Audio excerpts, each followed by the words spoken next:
Hello, everybody. Welcome back to another episode of A Manic Odyssey. We have back a guest we've had before because, well, they are fantastic and they bring so much insight. So please welcome back Dr. Kiki Fehling. Kiki, welcome. Thank you. So happy to be back. So happy to be here and to talk about what we're talking about today. Yes, grateful to have you back. I have your DBT card sitting right here in front of me, so I always know that you are doing the work out there and about. And if anybody doesn't know what I'm talking about, she has these amazing DBT skills cards that I pull. You can pull from randomly. So, like today's is what's today's for me because I move them around. Paired muscle relaxation, the tip skill. Definitely could use that. Heck yeah. Oh, goodness. Okay, well, Kiki, I brought you on because we have shared values in regards to how important DBT is and how effective it can be for just kind of not only everyday struggles, but just kind of the existential place that many people find themselves in. And Hmm. for, for whatever you want to call it, the culture wars, a culture shift, the culture at large, there's a lot of non-dialectical thinking taking place right now. There's a lot of judgments being thrown out. And there's a lot of pejorative and kind of harmful and dangerous language being thrown in with what is being called data. So, Hmm. how can we, as people who practice and like do the skills on a daily basis, keep ourselves kind of in line with our wise mind? And then for others who are maybe new to the skills or are learning or just learning to practice them, how can they kind of stay sane, for a lack of better words, in the current climate if they are finding that what's happening is really impacting them emotionally and mentally? Hmm. Yeah, I'm really excited to talk about that. Did you ask a question there? I'm so Oh, sorry. yeah. Sorry. The question is more like, what are the skills, right? Or how can someone who is just learning the skills, Oh, someone new to DBT, kind of stay sane in the midst of, navigate. yeah, navigate this. Yeah, yeah, yeah. Oh, okay. Forgive me. I think I just missed a phrase you said. Forgive Okay. me. I pontificate instead of getting straight to the question. So that's on both of us. Yes. No, it's important for the first question in particular. Man, so I always hate when I get answers that are like, it depends, but it does depend on like what your reactions are and how you're struggling with the current climate. Yeah. I mean, right off the back, it's funny that PMR was up there because I do think that distress tolerance skills and particularly nervous system regulation skills like TIP are going to be incredibly important for just helping people again, like kind of regardless of what your personal opinions or political leanings are, like navigate the landscape right now because Hmm. it's so stressful. The deluge of polarized like language Hmm. and intense news of all sorts, Hmm. like distress tolerance skills are going to be necessary Yeah. to help us feel more grounded, calm down, like come back to ourselves and be able to like move forward using other skills. Yeah. Those other skills, I mean, I think DBT, I have felt continually so grateful to have DBT like in my personal tool belt in these times because we're living in a very undialectical world, as you said. Yeah. And this ability to respect my emotions and your emotions, validate my emotions and validate your emotions while Yeah. coming back to checking the facts and grounding myself in reality and what I can observe. Yeah. And using all of the skills of dialectics is so important and powerful. Yeah. Like, and then the dialectical skills are just, can I do those things? Balance, Hmm. validating myself while validating others. Yeah. Can I validate emotions while invalidating invalid facts and validating valid facts? Yeah. Can I recognize that two seemingly opposite things can be true at the same time? And how can I do my best to help us collectively and the us within me, like the different competing parts, find a synthesis of place where, at least temporarily, before I find the new dialectical tension, find some place of rest and clarity. Yeah. Yeah. What do you think is kind of the most challenging dialectical tension we're experiencing right now? Oh,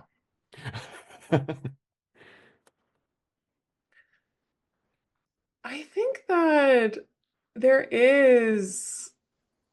I th- my immediate reaction is the tension between emotion and fact, Hmm. like of opinion and interpretation and fact. Hmm. interpretations and emotions are facts in the sense that they exist, like they are real. When Hmm. someone believes something they believe and they feel something that they feel, Hmm. and can we recognize that that may not be a fact in someone else's reality? Hmm. And so the dialectical tension between my strong beliefs and your strong beliefs, both as things that truly exist in this space, Hmm. how can we find the synthesis for those in the objective reality as we see it? And so that's a little bit of a cop out too, of like there's plenty of pretty explicit, concrete dialectical tensions in the news and the culture today. Yeah. Yeah. And that's like the base of it for a lot of the conflict, I think. Yeah, I agree. And I think I'm seeing a lot of uh cognitive distortions being employed, right? Not only just in headlines, but in how people are reading the headlines, how they're Yeah. sharing the headlines. Something I wanted to talk to you about that's been challenging for me to digest is that there was this push after President Trump got elected to just like unfollow anybody who voted for him, right? I don't know if you saw this on Instagram. It was like, go to your Instagram, scroll and unfollow anybody and see who's still following the president, the vice president, or any of these people. Mm. Now, to me, the intention behind that is to protect your peace, right? So create a space that you're not being Mhm. constantly reminded of the invalidation of the beliefs that are harmful to you, right? And Mhm. if I'm trying to hold the tension of the dialects, of the dialectics to say, look, as much as I love being validated by my worldview, if I'm going to challenge the echo chamber, it will be uncomfortable for me to step out. How do I, or how does somebody like me who wants to walk that line do so mindfully while also validating the people who do choose to kind of create their peace in that way? Yeah, I think it's a great concrete example because what you're getting at is like, okay, so there's a very real fact that there are people out there who you can follow or not follow. Right, right. And it's a very real fact that the more followers that those people have, the bigger their platform. Hmm. And that that might influence, like give them influence, Right. whether financially or culturally or just psychologically for them. Like I have a lot of followers, like who knows? That's mind reading a little bit. Yeah. But like, so that is true. Hmm.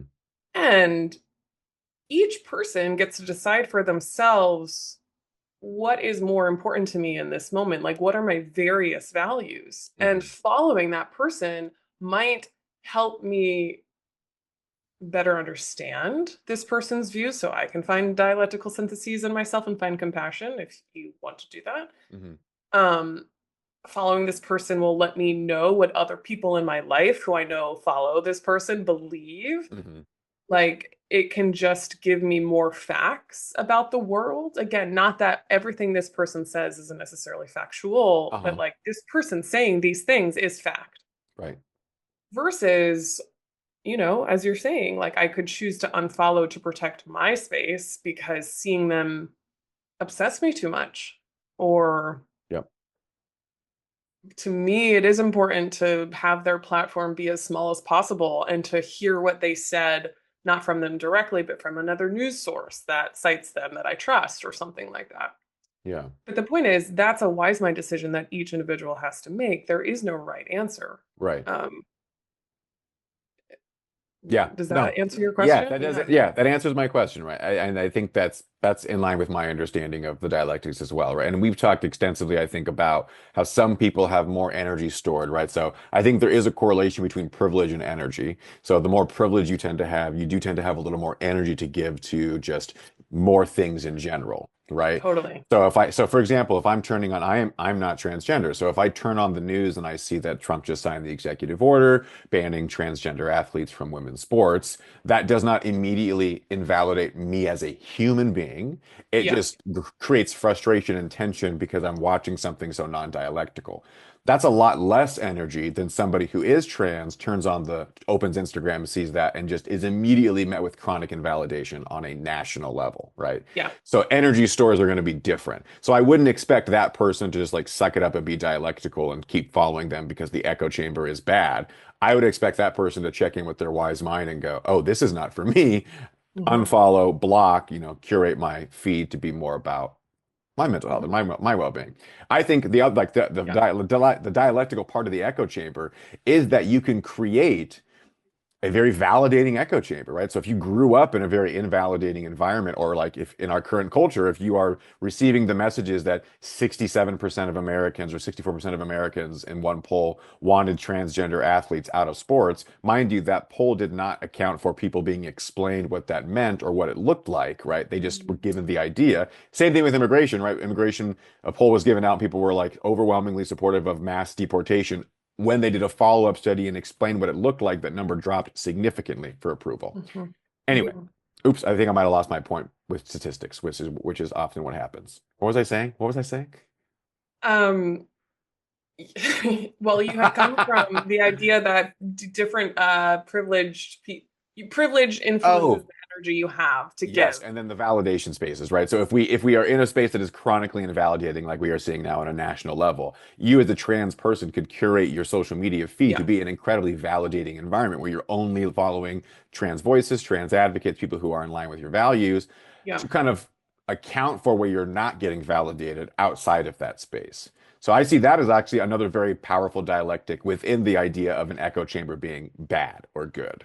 100%. And I think that also speaks to a bigger issue of mindfulness Hmm. and mindfully using social media. Hmm. Like, I think we often use these networks, these pieces of software, these technologies without actually thinking, like, why am I using this? Like, what is the function of Right, this technology for me? right. And checking in about, like, how do I feel when I'm scrolling Instagram? And am I okay with that? Right? Like, what kind Yeah. of impact does it have on me afterwards?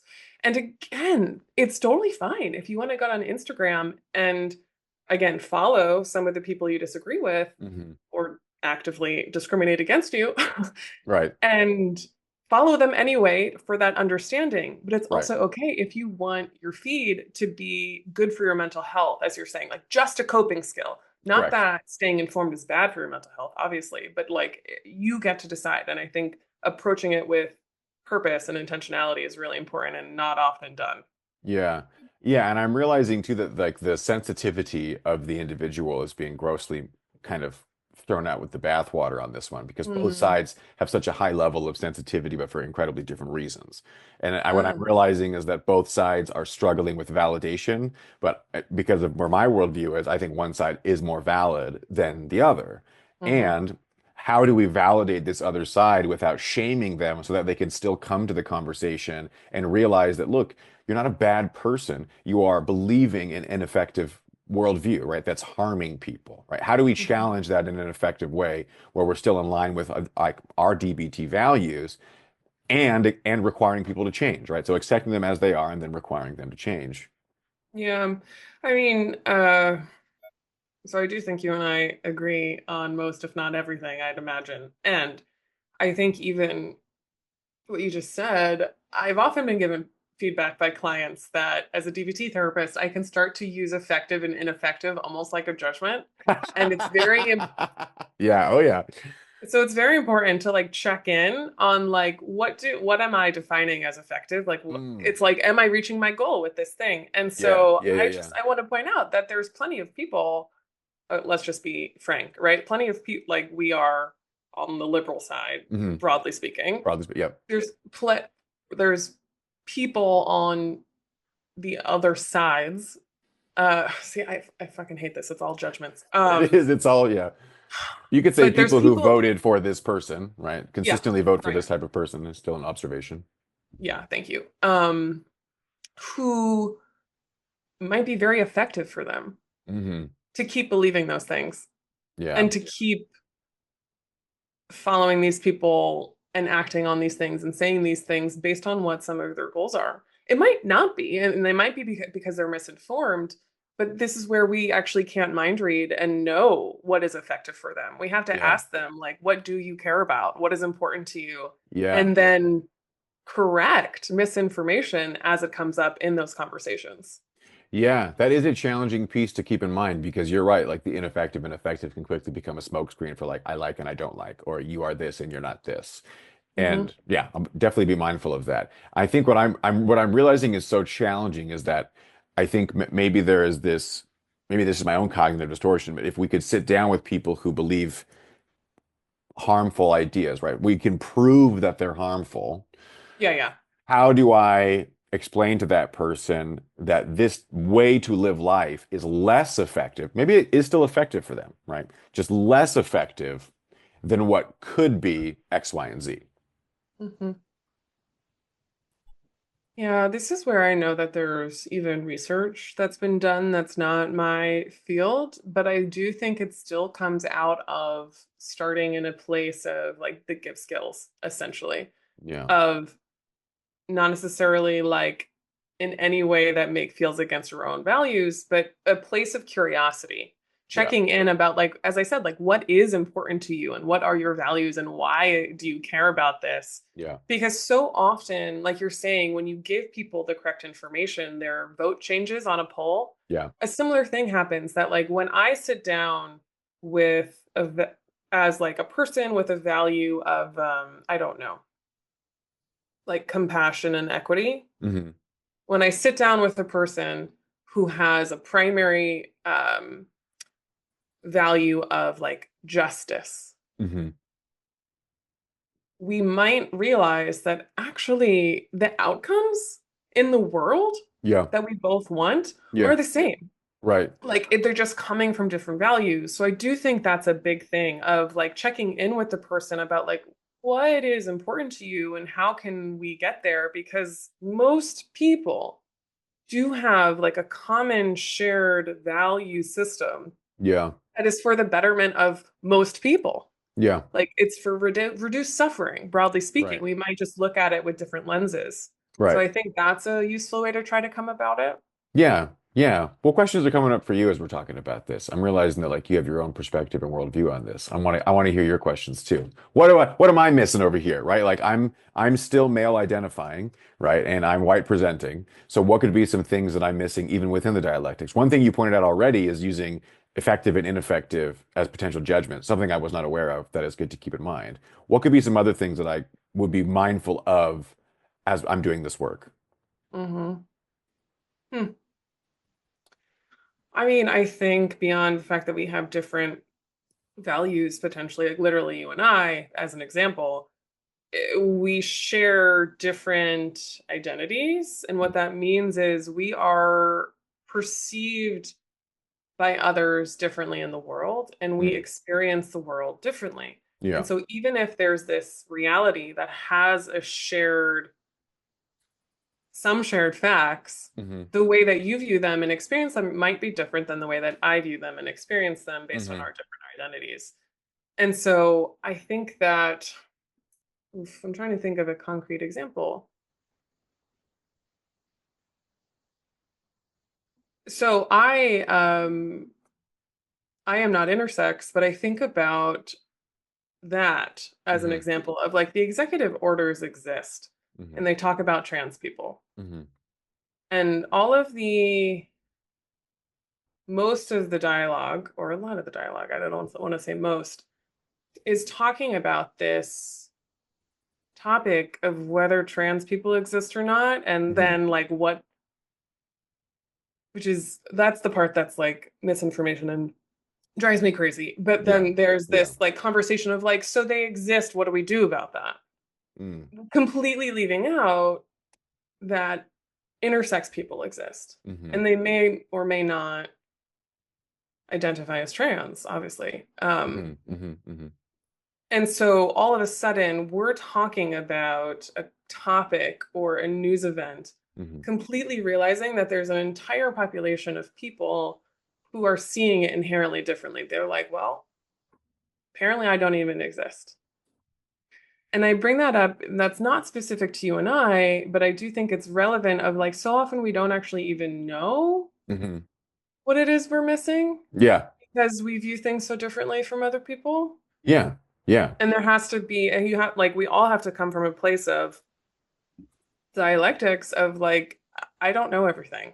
Yeah. Humility, right? Marsha talks about that Mhm. a lot, the therapist being humility being a key to DBT therapy because it's such a powerful position, right? Yeah. Coming in with humility is kind of that anecdote to, or the antidote to thinking you have all the answers in those moments. Yeah. Yeah, I agree. I agree. I think stories play a big important role, an important role too, because we can see how stories bring us into other people's perspectives, right? Like maybe you don't have anybody in your town or that you think or that you know of who is trans, right? But I think about the abortion statistic a lot. 1 in 4 women will have an abortion on average in the United States. If you're in a room with 4 women, one of them has had an abortion, and if you don't know about it, that's on you. They don't feel safe to talk to you about it, right?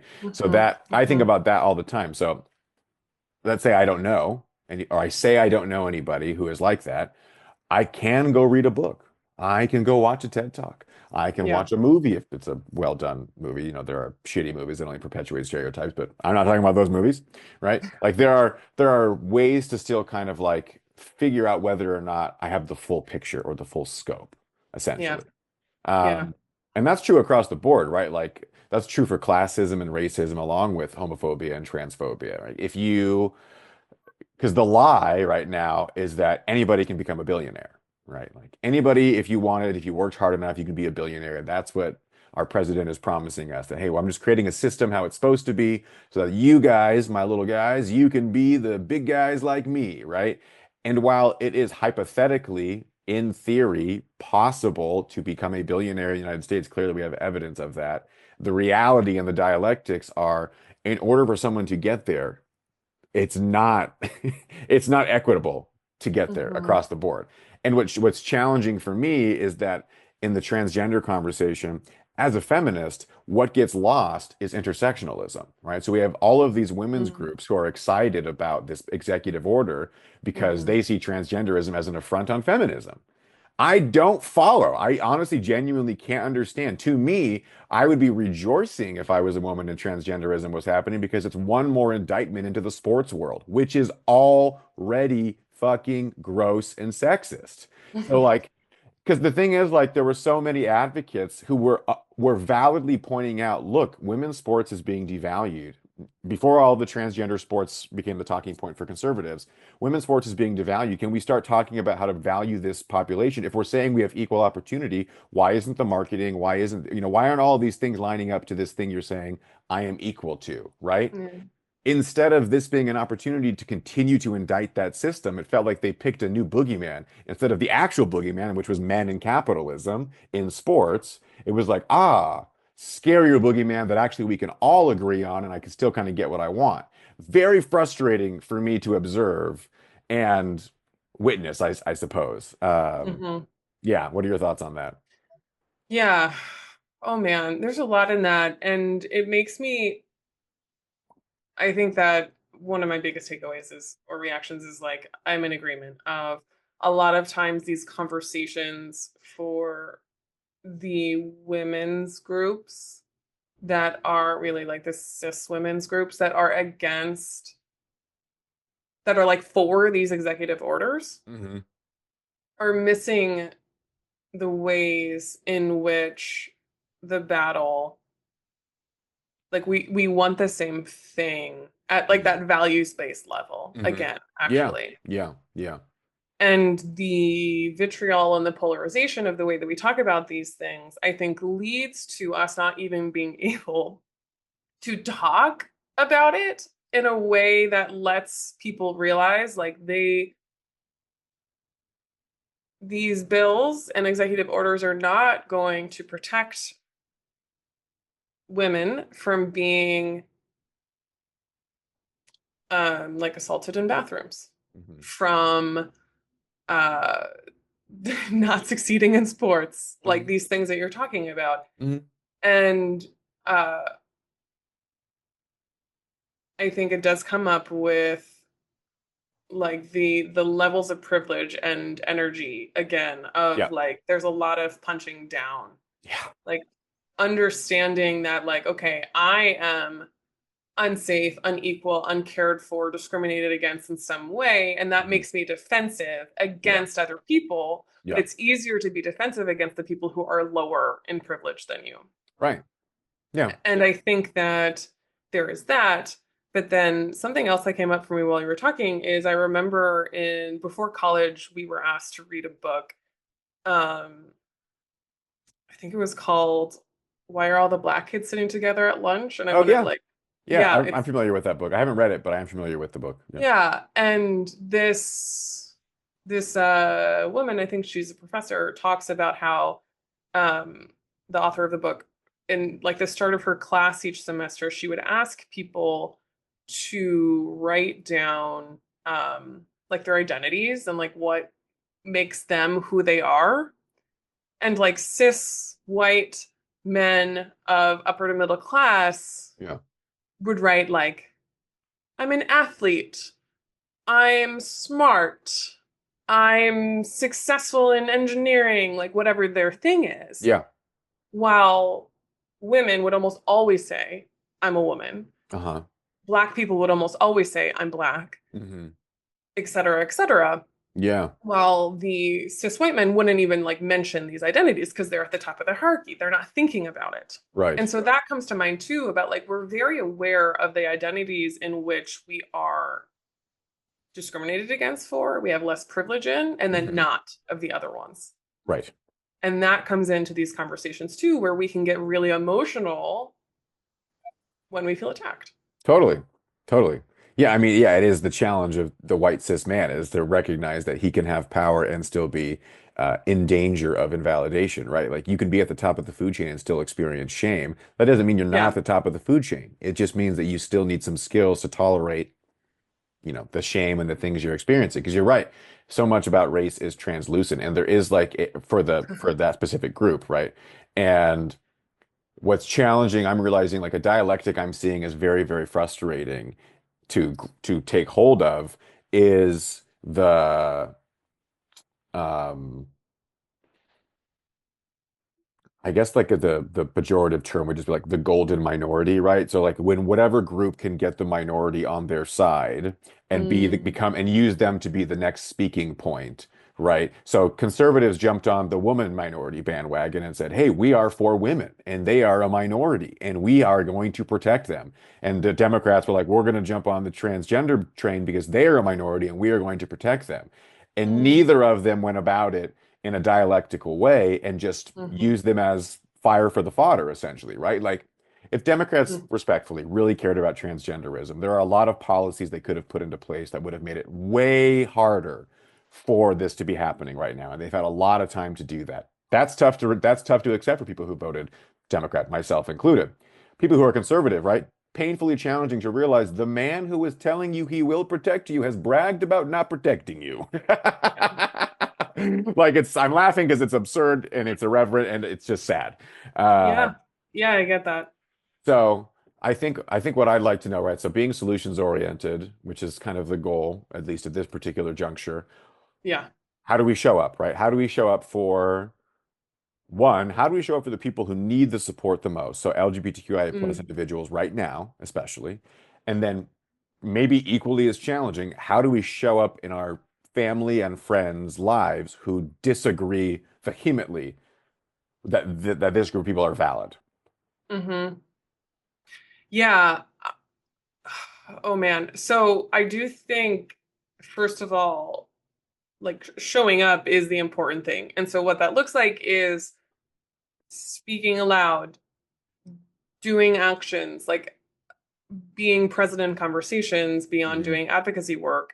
Yeah. And I think on a concrete, small level, look, everyone is going to disagree on this, but from what I've heard from some of my clients and some of my friends, of like, if you are not trans, non-binary, intersex, gender expansive, Hmm. reach out to those friends. Say Yeah. like, I see this Yeah. happening. Like, how are you doing? If you know that they are, obviously you don't Right. always Right. know. Put information on your social media if that's the kind of feed you have. Like say things out loud if that's what you do. Yeah. Again, everyone gets to make their own wise mind decision, but that's a way that you could show up. Right. Call your representatives, right? Educate yourself, read the books, do the things, go to protests. And I think be ready. Like, you know what the hot button issues are. how can you show up to, I mean, Thanksgiving is really far away, but what's coming up? I don't know. Easter dinner for some people. Valentine's Day, I guess. I don't know. Yeah. Yeah. Like the next family conversation, like you know the types of things that are going to come up. Yeah. Do your research ahead of time and be prepared to have that conversation. Do a cope ahead, craft the script, or be the person that brings it up, Right. right? I also have talked to some people who, when you like ask them how they're doing, it's like, I'm okay, like we kind of all just don't talk about it. Oh, then fucking talk about it. Right? Like that's the way to go about it too. When you have the privilege, Yeah. when you are in the role of ally, whatever Right. the identity is, Right. be the one to bring it up and make the conversations happen. And I think whether or not LGBTQ people witness you doing that doesn't matter in terms of creating change. Yeah. But when you do it in ways that they can witness, I think that is directly supportive. Yeah. Yeah. I agree. I agree. That makes sense, right? Just reminding people that there's people in their corner and they can look to the Yeah. wings and that there are people who are there to support them and help them. So we have 4 years of this, right? This is not going to be a one and done kind of a thing. No. What would be your coping ahead for the long term, accumulating positives in the long term, I guess would be the language we could use, right? How do we tolerate this for the long term? Because we're not supposed to use distress tolerance skills or crisis survival skills every single day. I mean, specifically crisis survival skills. So Totally. what can we do? What can people who are struggling do without using the crisis survival skills every minute of every day? Yeah, for sure. So I just live in an not ice that. bath. Yeah. Yeah. I mean, it is fine if in the next 4 years, like you're using the nervous system regulation skills way more than you normally are. That would make sense. Mhm. But I do think you already hinted at what my main answer would be when you mentioned accumulating positives. I really think about ABC please skills as sustaining in this case. Mhm. So, but then specifically thinking about how can I, like, what actions can I take for physical self-care and accumulating positives that directly combat Mhm. the stressors that I'm facing. And Yeah. so for queer people, I think it's actually incredibly important to make sure that you are trying to do more queer community building, Mhm. not as like a political action, although it absolutely can be that, Totally. but to do things as a part of gender euphoria, queer joy. Like, how Hmm. can I do drag? Like, where would I want to wear? Or Right. find the queer friends? Like, Right. do things that are actively like embodied opposite action Yeah. to what you're taking in through some of this news, right? Yeah. Yeah. Yeah. And then I think there's something similar, even if the function is different, for, again, related to LGBTQ issues, specifically like straight and cis allies, of how can I support queer content creators or queer media or my queer friends? How can I kind of break cis het norms and Yeah. join them? And like, this is actually can be a part of life worth living. Like, Yeah. no Yeah. judgment here, right? I Yeah. can be straight and still do this thing. Yeah. So I think that's like one way to go about it. But otherwise, it's like, I think it comes a lot to accumulating positives of in the short term, how can I do things that are positive for myself? And it's not just crisis survival as much as like rest is necessary, Right. pleasure is necessary. Right. And so even things like distraction can be value based sometimes. Yeah. So it's about how are we using them to not tune out, but to like tune in to like Yes. what feels good and feels restful and restorative and nourishing. Yeah. But then accumulating long term, a positive in the long term, what is most important to us and how can we stay focused on that? Yeah. I agree. I think that's a great, I could not agree more. I think that what am realizing is the most effective move for me is like looking around locally. So when all this was Mm, going down, my initial reaction wasn't to you know, write my senator. It was, what is my town like? What does my town do? Like, what does my city council do? Like, yeah, what's my local policy on this? Right? Like, I'm in a fairly conservative area right now. So, like, what is their take? What are they doing? Uh, are there any open forums that I can participate in? Like, are there any spaces that will allow yeah, challenging questions to be brought to the forefront for just discourse? And if not, can I make it? Can I yeah, build it myself? Right? I think that what gets lost I don't know if this is a fair comparison per se. It's just, it seems that religious groups are super organized when it comes to getting their belief system out, right, into the community as quickly as possible, for better or Yep, for worse, right? And I'm not here to judge somebody's religious organization. I'm just admiring the organized nature of it. 100%. In the same way, these more challenging minority ideas, right? Like, and let's be clear here, it's a minority idea because it is being socially pushed to be that, right? Historically speaking, transgender people have existed since human beings have basically existed. So, historically speaking, LGBTQIA plus people have always existed. Yep. We have forced them into a minority and said, oh, well, it's because of the sake of evolution, right? We have to procreate, so this is unnatural. No, that framework not only robs us of our full human experience, it just ignores the fact that there couldn't be more, right? That there couldn't be more out there other than this one thing that we Hmm. have in front of us or Hmm. that we understand to be the way it is. I Hmm. think I don't think in my lifetime there's going to be any substantial detrimental change to some of those institutions that are doing that on a regular basis. And kind of to your point about like followers versus, because earlier when we were talking about like the echo chamber, one of my other solutions I would give a student would be, you don't have to follow them. You could just search them, like have a list of people that you search on a regular basis. You're not Oh. following them. You're not engaging with their content. I mean, you are viewing it, so they will get that kind of engagement, but you're not a follower, nor are you liking or commenting or, whatever it may be, right? So there's like a middle path there. In this instance, I'm wondering what the middle path could be for challenging religious norms without,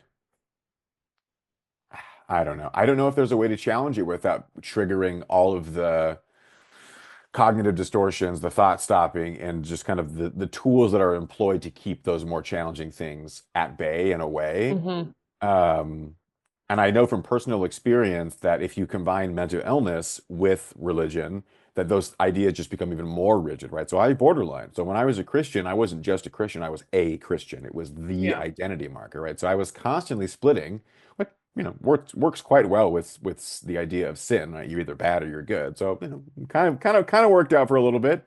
Sucked, wasn't fun. Uh, Yeah. Right. But I can say from personal experience that like those ideas just become harder to get through. And this Yeah. is like where it's challenging because it's like, well, I can't really address, as much as I would love to address this giant ass elephant in the room, it's actually the sliver in its foot that I think is causing us the most problem. So like, how the hell do I address the sliver before we address, the elephant? And in this instance, Hmm. the sliver would be, for me, it would be like, hey, you have a mental illness. I think we can work on that, and then we can start to work on some of these other ideas and see if you actually believe this. I think that's the question that I would want to ask a lot of people who ascribe to a lot of these anti-LGBTQIA plus worldviews is like, where did this come from? Who Yeah. who gave it to you? Because nobody is born hating these people. Nobody is born believing that these people either have never existed, can't exist, are mentally ill, or invalid individuals. That has to be taught to you. That has to be Yeah. observed and learned, and then that has to be validated over and over and over again so that you realize, wait, I am loved when I believe this, so I'm going to believe this, so I'm loved, right? Like Hmm. that takes so much work though. We're talking about a lot of work. So much work, so much work. And like this brings us back to dialectics too, of the recognizing that we're all interconnected, Yeah. of like, yeah, the social conditioning that we are born into is sticky and contributes to the cognitive distortions you were talking about, like emotional reasoning. Like Mhm. I just feel disgust when I think about something. Therefore, it must be disgusting, right? Correct. Yes. For those who don't know, that is called emotional reasoning. It is a cognitive distortion, a very common pattern of thinking that a lot of people can fall into that is inaccurate. That's what a cognitive distortion is. Yeah. And I mean, I love the way you phrase it because we are taught these things so often, whether explicitly Mhm. in church, by caregivers, by politicians, by news, whatever, or implicitly by just the way that the people around us treat people or talk about certain behaviors or anything, or whether they do or don't do certain things themselves.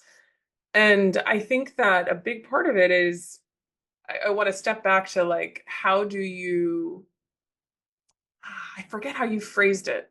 So forgive me, I don't have a good transition, but I want to point out that again, it comes back to each individual's wise mind about like what is the work they want to do and how do Hmm. they want to do it. Yeah. Not everyone is going to be the best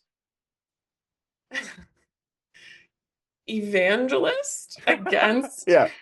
Yeah. against transphobic messages in Christianity or Yeah. Not Christianity, Christian communities, Yeah. right? Yeah.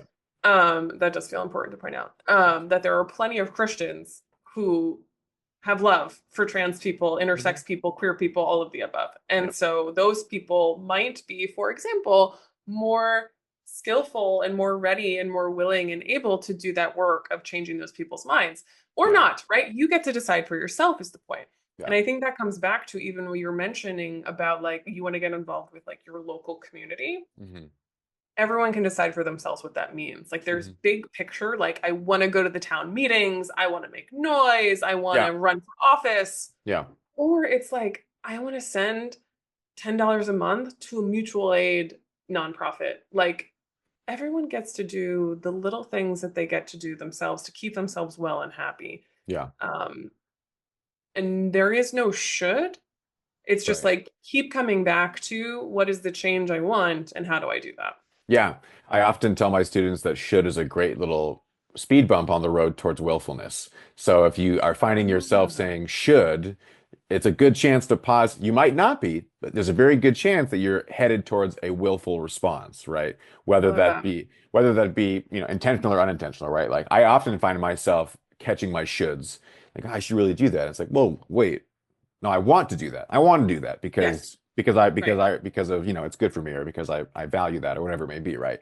Like right. remembering these choices are really important. And I think when I was really angry coming out of my Christianity and like my angry atheist phase, which I think is healthy and every atheist needs to go through it because it's just it makes a lot of sense to be angry about the things you lost, the grieving process, right? Yeah, And then you add the layer of inhibited grieving that comes with borderline, and like I'm probably going to be grieving for the next 10 plus years because I'm still learning how to, right? So yeah, that's the choice that I get to make. So remembering that I don't want to rob these people of their choice. I want them to have the choice to be bigoted, which sounds so challenging out loud, and I want them to not be bigoted, right? So it's like that is, that that beautiful. that acceptance and change of like I want to Mr. Rogers the shit out of you, and I want to love you exactly as you are, and I want to ask you to change because I think we can do better than Yep, this. yep, And then right. pointing out Like, why. yeah, other people feel how they feel and think how they think. Hmm. And that can change. Another dialectical principle, change is constant and change is interconnected and transactional, right? So can we just recognize again, coming back to like what is my role? And there's no Hmm. shoulds. There isn't like a universal like, oh, your role and function in life is to, well, some people might believe that. I don't. Yeah, yeah, But it's like you get to decide what is the change that I want yeah, and how do I work towards that? totally. But recognizing other people might disagree, as you said. Yes, and again, that comes to like, the term white fragility has been thrown around a lot, and I think I'm more effective, and that's not my judgment. I really think it is more effective to say You get to decide. skills breakdown point, right? Like most white people don't have the skills to tolerate Yes. the challenging truths that are valid that come our direction, right? Most men don't have the skills to tolerate the very challenging truths that come our direction, right? Like it is a lot more, in my opinion, helpful to frame it that way only because it's not blaming anybody and I'm not pejoratively saying that you are the problem. I'm saying Yeah. your lack of skills is the problem. That's separate from you. That's not you as an individual. That's a skills deficit. I wouldn't get mad at a 3-year-old because they can't drive a car, right? They have a Mhm. skills deficit. Mhm. So, among other things, they probably can't reach the steering wheel and or the pedal. Though, if you ever Yeah. saw the movie Baby Geniuses, which is a really old movie, they do those things. So never say never, I guess. Okay. But yeah, anyway, yeah. Yeah, I'm wondering if it might be helpful. I think it brings up like on a again like a concrete level, if there are people in your life who you vehemently disagree with on Hmm. any of these topics, Yeah. beyond the gift skills, I think it can be incredibly helpful to bring that lens of skills breakdown point Hmm. and approaching it with compassion Yeah. that because of the polarization in the world right now, Yeah. these are like triggering conversations Yeah. in a way that makes it so hard to have. And it's mind-boggling. It's so frustrating for me. I mean, I get it, I accept it, I see it, but it's like, if we could just talk about it, right? And so I do encourage people if they want to have these conversations of even having like a conversation about it ahead of time with a Hmm. loved one that you feel comfortable having this conversation. It's like, Yeah. I would like to talk to you about the recent executive orders. I imagine that's going to bring up a lot of emotions for each of us. Yeah. Can we talk about, and I still want to do this. It's important to me. Yeah. It's important to my relationship and how I feel about you that we can maybe talk about these things. Yeah. So, can we first talk about how can we have this conversation? What will help you feel safe? Right. What will help you cope in the moment when you get dysregulated? How can I know that you're dysregulated? And then vice versa. How Right. can you know if I'm dysregulated and how can you help me or how can I help myself? How will we take a break and come back? Yep. Have a conversation about how to have these conversations first. Again, this is with loved ones, with people who you're going to have repeated Right. conversations. Yeah.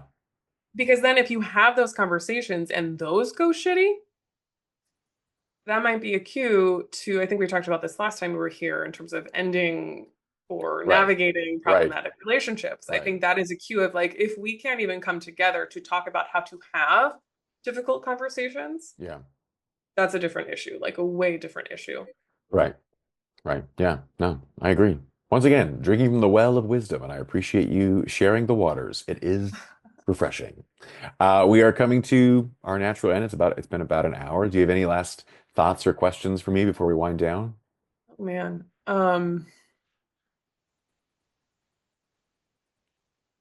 I am curious. Do have you come to any decisions? You mentioned like you started looking around your local community, especially because you live in a more conservative area.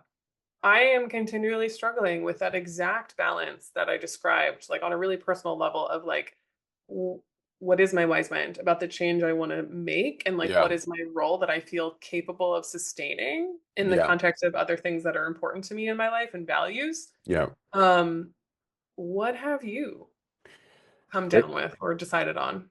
What if I come down with, oh, a case of the change blues? Let's do it. No, to answer your question, I initially looked at so I live in, actually, I'm not gonna say my city because I don't know who's watching this and where I am.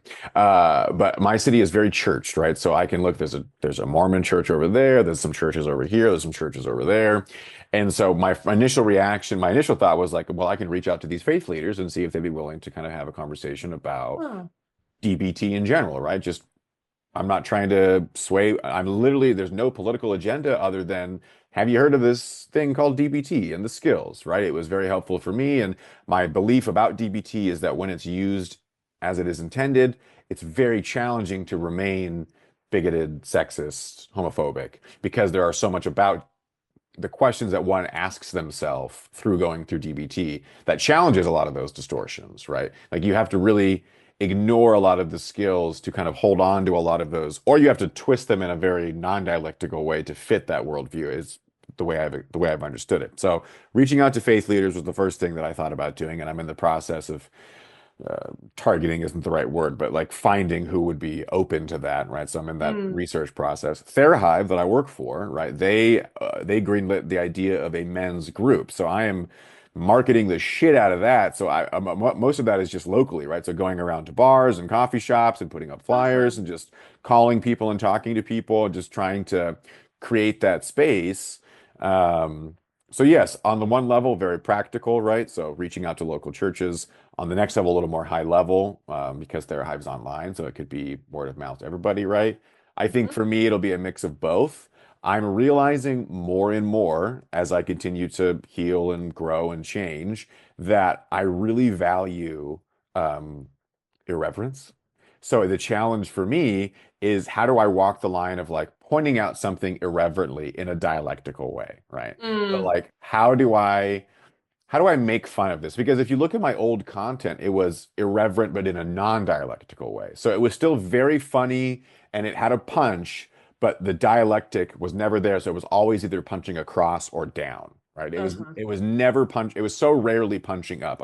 There are a few issues that I would talk about that are you're always punching up because you'll never be as rich or as powerful as the people that you're making fun of in those instances. But nine times out of ten, it was punching down because low-hanging fruit, essentially. Yeah, I got it. So the challenge moving forward is like, okay, so how do I be funny? Because I enjoy comedy and I really love writing, but how do I do it in a way that is actually now in line with this new value that I really like? I really love this value of dialectical thinking. It's constantly saving me from my own shame spiral and my own self-destructive behaviors, right? Like, I think what I think borderlines have a leg up on the competition in that we are well aware of how painful internal processes can be just on a daily basis. So when we're Mm, asking somebody to take off their identities, we know firsthand how painful that is because we're constantly shifting our own on a daily basis. So like mm, loose identity skin, if we're going to make a really gross idea for it, is really uncomfortable. Like imagine your skin not quite fitting right. Like everything would feel odd. You would feel not incongruent with just your environment, and there'd be a lot of pain because of accidental skin grabs or pinches and pulls, right? So asking another person to loosen their identity a little bit, I understand what I'm asking, right? So I don't yeah, ask it in a way that is demanding, right? You should do yeah, this because it's the best thing for you. Have you thought about this? Would be a better way for me to ask those questions. Um, yeah, and really, like, what is my end goal here? Like, is my end goal to convert you? I don't know if I'm any different than the person who I'm disliking then, if that's my end goal. If my end goal is to understand completely kind of where you're coming from, and at the yep, very least, be one fact you can add to your brain that challenges what you think of these people, yep, super duper. right. I would say mission accomplished. Because I don't want to evangelize. I left that shit behind, right? Like I'm not here to evangelize the truth of DBT because I'm very lucky to have people in my life who actually don't like DBT. Right? Like I have a friend who had a horrible experience, right? Just an unfortunate experience with DBT. So every time I talk about it, she's like, "Yeah, but that shit doesn't work for me." And I'm like, "Well, okay." Well. Totally. Hmm. Right. So I'm like very lucky to have people who will remind me that like this isn't a dogma, it's a choice. And Yes, totally. Love that. yep, that's like I have like in big letters right here the words just fuck indoctrination. And like because that's a value I have, right? Like I want people to freely choose with as little undue influence as possible. And if I'm leveraging my influence to convince you of something, how am I any different than the pastor on the pulpit who's leveraging fear to convince you that abortion's evil? I don't feel so Yeah, different. Like I'd rather just ask you like what offends you about something like abortion, what offends you about something like transgenderism, right? And then yeah. challenging those cognitive distortions like what's the Emotional reasoning. emotional reasoning, right? That is the most common one. And I'm discovering in that and all or nothing thinking I'm discovering are the most common Yeah, ones in a lot of those circles. So yeah, I think that's yeah. my answer to your question. I love that. Thank you. The way that you self-disclosed about irreverence, I feel pulled in this moment to self-disclose. Like I lie on the other end of the spectrum. This was a problem for me during DBT training, Yeah. actually, as a therapist, of like, and maintains a problem in my personal life of like people pleasing, of Yeah, like, yeah. I'm almost too non-judgmental. Like, Give me some of it. I, Give me some of it. what? I said, give me some of it. I need some of that non-judgment. Yeah, it's like very hard to be irreverent for Right, me, right, and at least in like the cutting way. right, right. Um, and I think that leads me to sometimes invalidate Yeah, some people from the marginalized side of things. yeah, Even as someone who holds some marginalized identities, it's right, like I can so easily see and understand other people's side, for better yeah, or for worse. And right. so I do want to like be very explicit. I may have even talked about it that way in this podcast as I'm reflecting on it, of like, it is very important to remember that, like, I did mention this, but like, it's very important to remember that you always want to invalidate the invalid, Hmm. right? And so this Yeah, idea that intersex and trans people don't exist, like, that's not a debate. correct.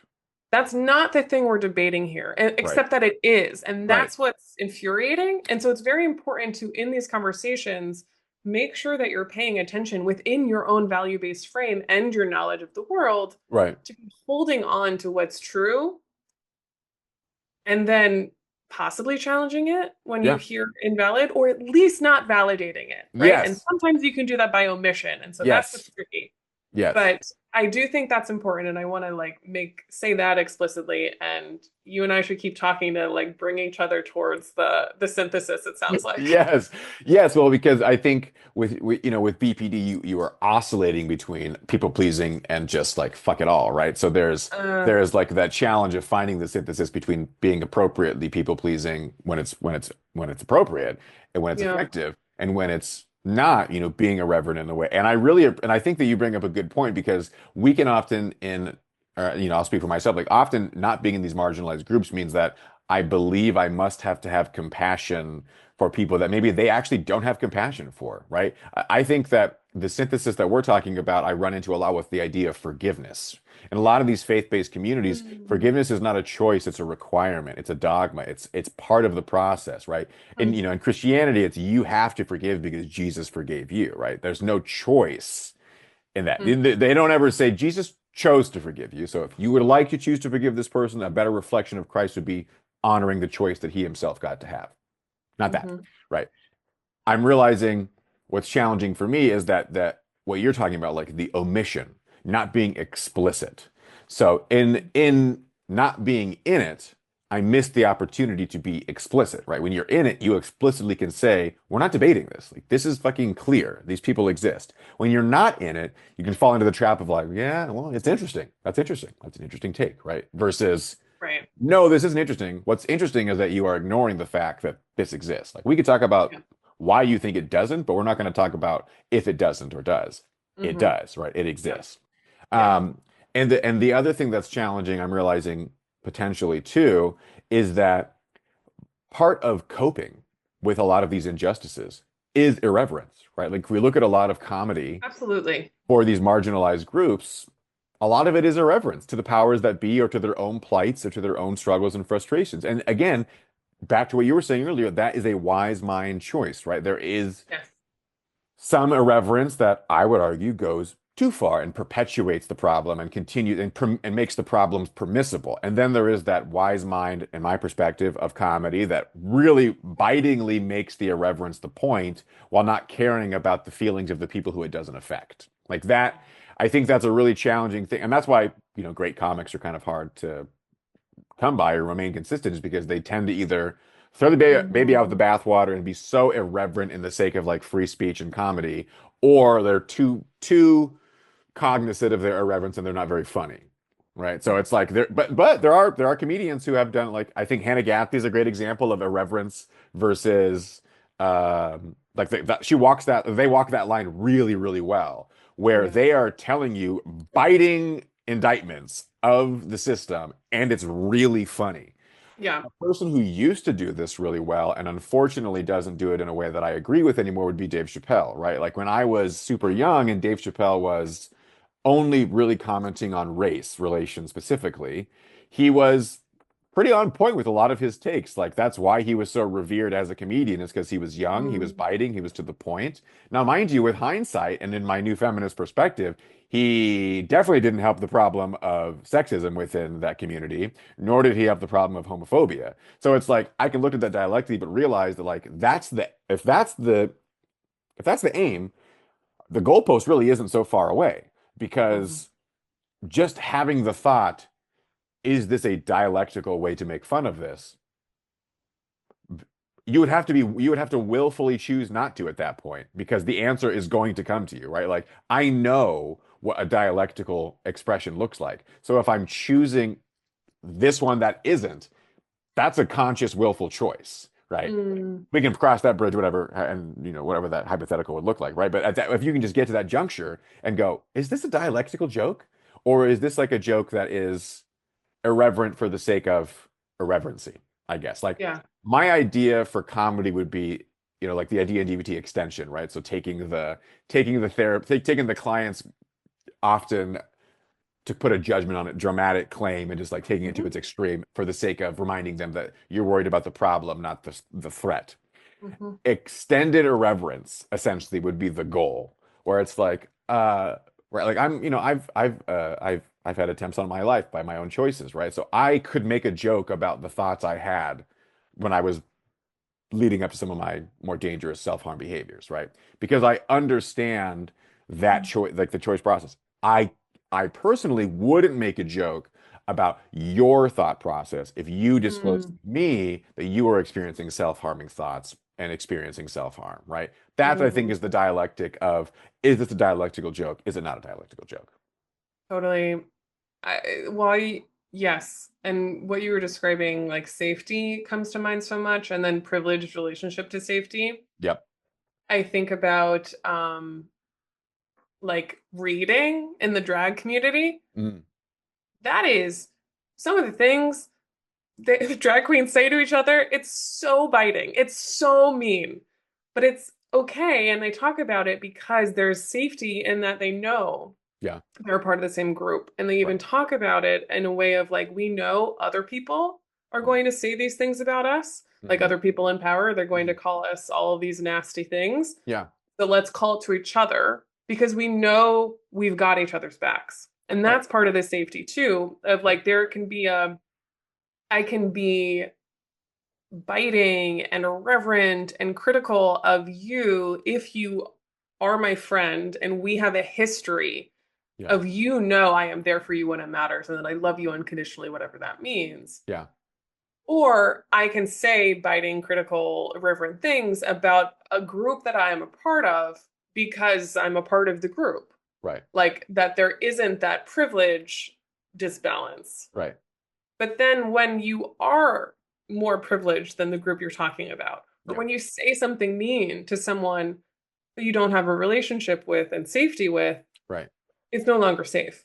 Correct. And it's not funny. It's not fair. Yeah. Yeah. And I disagree with the idea that humor is not is subjective. It's not subjective, it's objective in the moment, right? A subjective thing has like fluid truth, and that's not true. There's truth behind the joke, and in the moment it's objectively funny to that crowd or it's objectively not funny. Oh, interesting. Yeah, like there isn't the idea that like, oh, well, it's just funny to them. It's like, no, the joke is either funny or it's not funny, and here's why. And if it's funny, it's objectively funny because it's either punching down or it's making fun of or it's irreverent or whatever, or it's not funny because that group doesn't think whatever you're doing is funny, right? Like this scapegoat of comedy saying like, oh, it's just comedy. Come on, if we can't speak truth to power, then what are we really doing here? It's like you're not speaking truth to power. Mm. You're making the vulnerable a punchline, which is not the same thing, Yeah. right? Yeah. Yeah. Yeah. No, that's really interesting. The objective subjective thing. Well, thank you for this. I am not a comedy queen, so it's fun to talk about. Yeah. Well, I love it up there. I love getting up on stage, and I'm trying to be more active with writing jokes and getting back up there. But that's just part of my life Awesome. worth living, and it gives me joy. It brings me joy.